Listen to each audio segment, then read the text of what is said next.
We continue to take in new information, new details about this deadly New Year's Day attack in New Orleans. At least 15 people killed, dozens injured, when that driver intentionally sped through a crowd of people celebrating on Bourbon Street on New Year's Eve into the early hours of 2025. The FBI is investigating it as terrorism.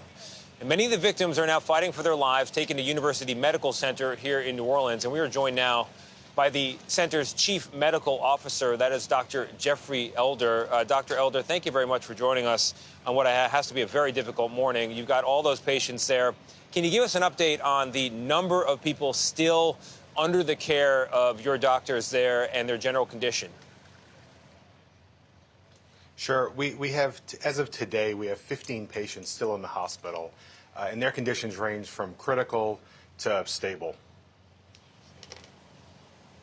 And, Doctor, every event like this, whether it's a mass shooting or something else, presents unique challenges. This is a vehicle ramming. What has that meant for the work of your nurses and doctors and surgeons there at the hospital? Yeah, this was a complicated incident. We had a mix of both blunt trauma from the collision with the truck as well as penetrating trauma from gunshot wounds. So we had a mix of very critical patients that came to our hospital, others that were walking wounded, and we had 26 patients in a matter of minutes show up at our facility that we had to take care of.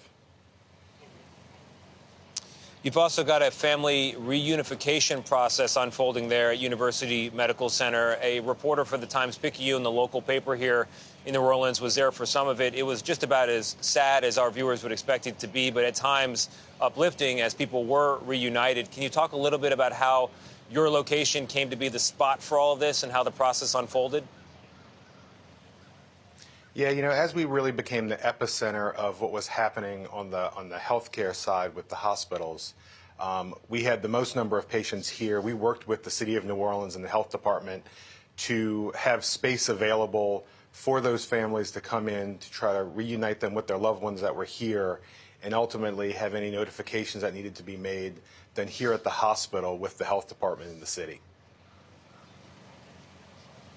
Doctor, this was a holiday for the doctors, the nurses there at your hospital as well. I imagine New Year's Eve happens, you're celebrating with patients. It's a lighter moment, and then you get this code yellow and all these patients coming in, all these victims' lives have to be saved. How are the staff of the hospital? I know they're trained. I know this is what they're supposed to do, but they're also people. How are they holding up this morning? They're holding up well. I mean, this is tough. This is difficult. We take care of patients that are critically injured all the time. But to take care of this number of patients all at once is tough for everybody.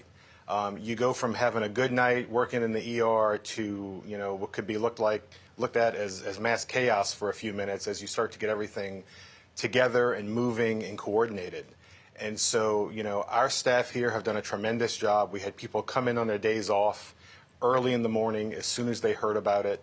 We had the staff that were here caring for our patients.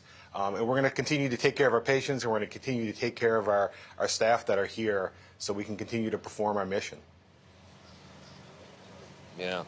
Residents here taking care of one another. Dr. Jeffrey Elder, you were born here, raised here, and now you have a very important job this morning, doing it admirably. Thank you very much for joining us. We appreciate it. Thank you.